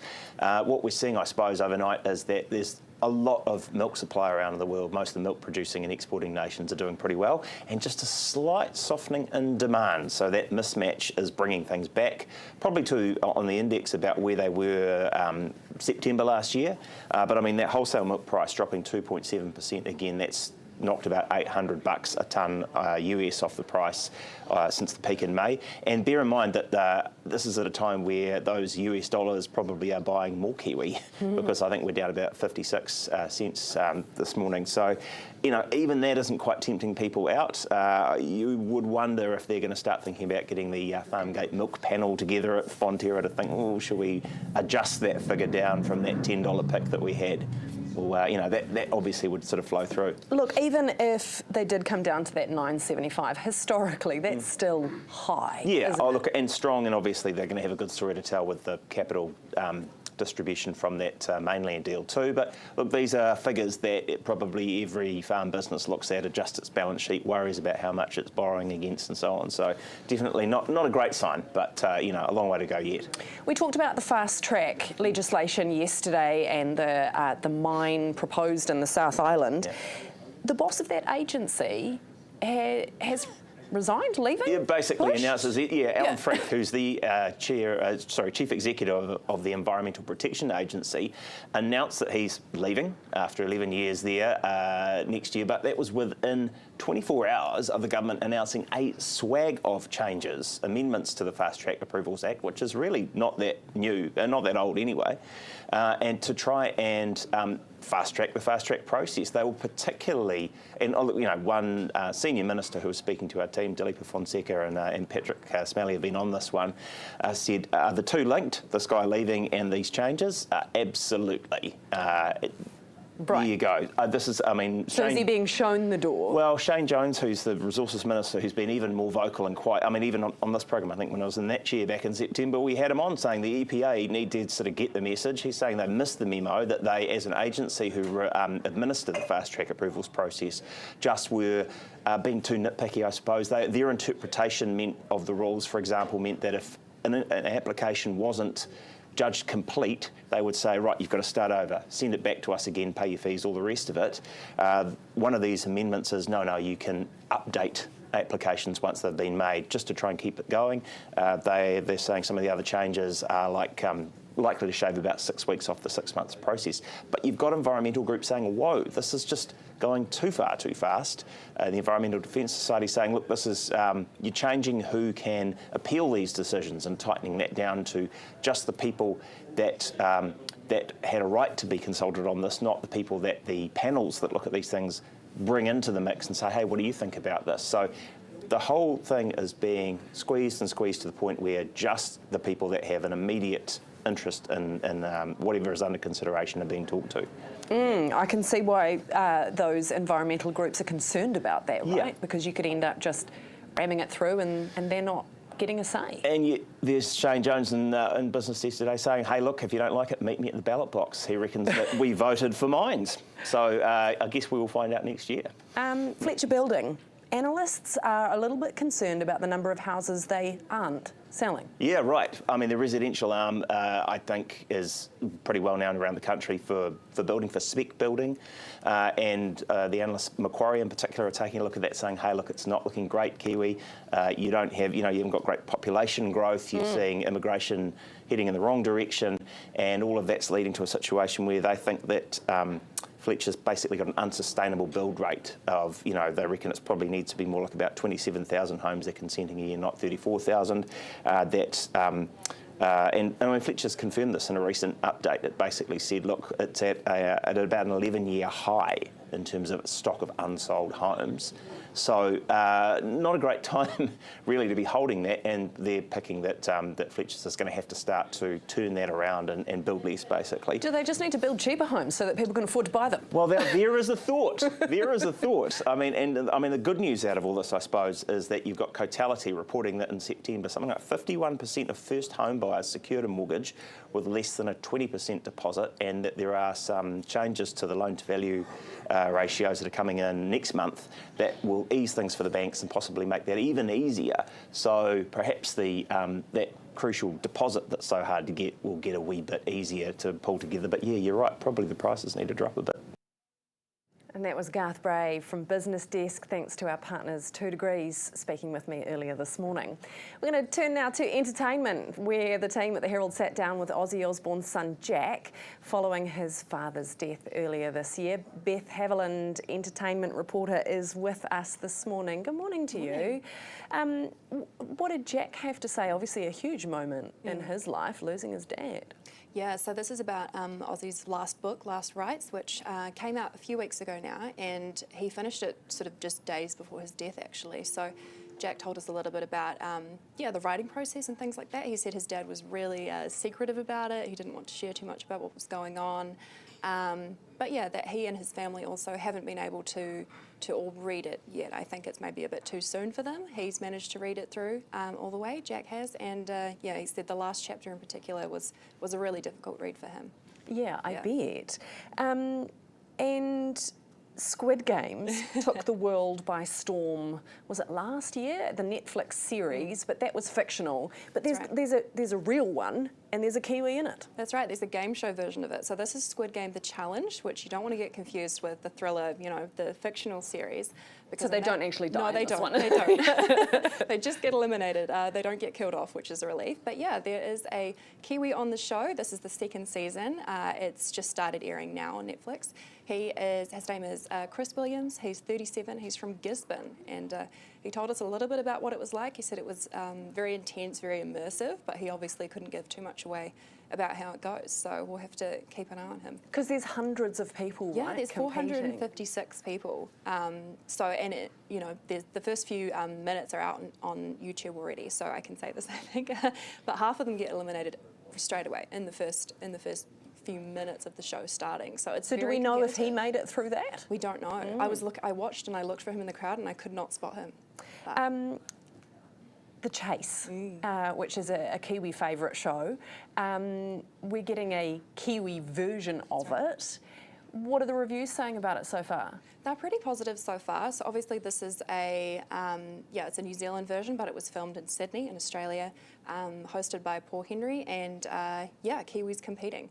And the reviews, they've been pretty good so far. The viewership has been good, according to TVNZ. But a few people have said, Paul Henry, we love him, but he's no Bradley Walsh, Really? But the bar is very high, I think. When it's not going to be the same, obviously. And there were a lot of Kiwi-themed questions as well, which I think we all saw and thought those are too easy. But on the British version, you've got all these obscure, historical references that are really UK-focused. So maybe we're just used to that, and we need to give it more of a chance. Paul Henry will not be happy with those reviews that he's no Bradley Walsh. Thank you very much, Beth. Beth Haviland with the latest entertainment news this morning. It is 8:52. Now, we mentioned earlier in the show that RMA Reform Minister Chris Bishop is seeking feedback from Auckland Council on a proposal that would allow up to 20 medium-sized concerts a year at Eden Park, and that is on top of the 12 concerts it is currently allowed to host. So how do the locals feel about it? Shona Tagg is from the Eden Park Residents Association, and she is on the line this morning. Good morning to you, Shona. What do you make of that report and all of the extra events that would enable to happen in your backyard at Eden Park? Yeah, I think it's an exciting opportunity to have a look to see how we can use Eden Park more. We survey our members frequently, and they tell us that they want Eden Park used for more events. So we're supportive of this review. That said, it's going to bring with it more traffic, more noise. Is that just part and parcel of living where you do? Are your residents kind of resigned to that now? Traffic and noise is definitely part and parcel of living near Eden Park, but there are ways that this can be managed, and as a community we keep engaging with Eden Park, and Eden Park engages with Auckland Transport, who manages the traffic plans, and as a result of that, it's about good management, good dialogue between and working and making changes to support really good events for all of Auckland and New Zealand at the park. And are you expecting to have a say in this, or is it kind of a fait accompli that if the minister doesn't get the answer that he wants from the council, he can just make it happen anyway? I'm not sure that we could comment on how that would work, to be honest. That's we can just really talk about what the locals are wanting to say. And so, are there any caveats that you'd want in place to make these changes still acceptable and make your area of the city a nice place to live, rather than a place that just gets deluged every time there's an event on? Yeah, so I think our people love living where they live. 92% support concerts, 92% like living near Eden Park. People are actually choosing to live in our amazing community because Eden Park is part of it. So, and they want to go to different events, they want to go to different things. So I think as long as everything can be well managed, we can have a good open dialogue to give feedback. I've said before, we'll continue to say it's no different to people around New Zealand Zealand who live next to a school. There's key times and areas where it's really busy and crazy around a school. Or if you live next to sports fields or a park, there's always different events and different things on. And it's about being part of a community, understanding who's in your neighbourhood, what makes it vibrant, what makes it really exciting. And Eden Park in our neighbourhood does make it vibrant, makes it exciting, provides job opportunities for locals and for other Aucklanders. And it's a really cool, fun culture and event and vibe in the neighbourhood when we're around, when the events are on. So yeah, I think we're quite supportive of them. So are there no opponents anymore? Everyone in your residents association is like, let's do it. Let's make Eden Park the place to be for all kinds of events. I can't say that there are no opponents. There are some opponents, but it's about the majority, and the majority are supportive. Yeah, there's a small minority who are not, but the majority, as I've said, 92% like living near Eden Park and are supportive of more concerts. Oh, sounds like we might be getting more then. Thank you, Shona. That is Shona Tagg from the Eden Park Residents Association. More than $500 million of New Zealanders' KiwiSaver investments have been linked to countries on high alert for human rights violations. That is according to today's episode of the Front Page podcast. Chelsea Daniels is the host and she is with us this morning. Given that we all consider ourselves to be ethically minded people, that's kind of alarming, isn't it? Yeah, and that's exactly what I said too. So I spoke to Anne-Marie Brooke, who's the lead researcher here. It's from Motu Research. And I basically said we were all up in arms about the weapons manufacturing and things like that, right? And this is more than $500 million of New Zealand KiwiSaver and retail investments going into government bonds. So basically loans to other countries. They went through and used data from the Human Rights Measurement Initiative, or HRMI for short, which is a global NGO. I know. I know. That sounds sort of friendly, doesn't it? Yeah, HRMI just checks up on everyone's human rights abuses. Basically, it consists and tracks each country. It goes through things like the rights to health and education, you know, whether a country's been accused of genocide, for example, is a big one. And they basically looked at the worst performing 10% down the very bottom, and it showed that a lot of investments actually from New Zealanders are going into places like China, Israel, Qatar and Saudi Arabia. Can we avoid that just by picking one of the ethical funds, or are they saying that even those aren't squeaky clean?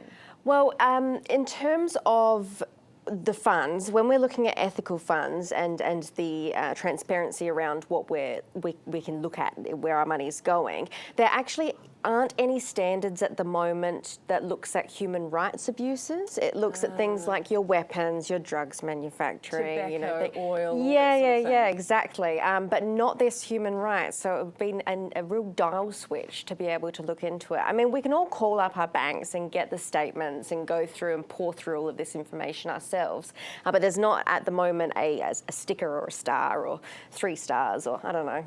Which is kind of what we need, because who's got the time to go through every single one of the holdings in their KiwiSaver funds? Exactly. Sounds like a really interesting episode today. Thank you so much, Chelsea Daniels, host of the Front Page podcast. And you would have heard yesterday this extraordinary story of the collapse of a tower in Italy, and that a construction worker was trapped inside. They have now died after being trapped for hours after that medieval tower collapsed in Rome.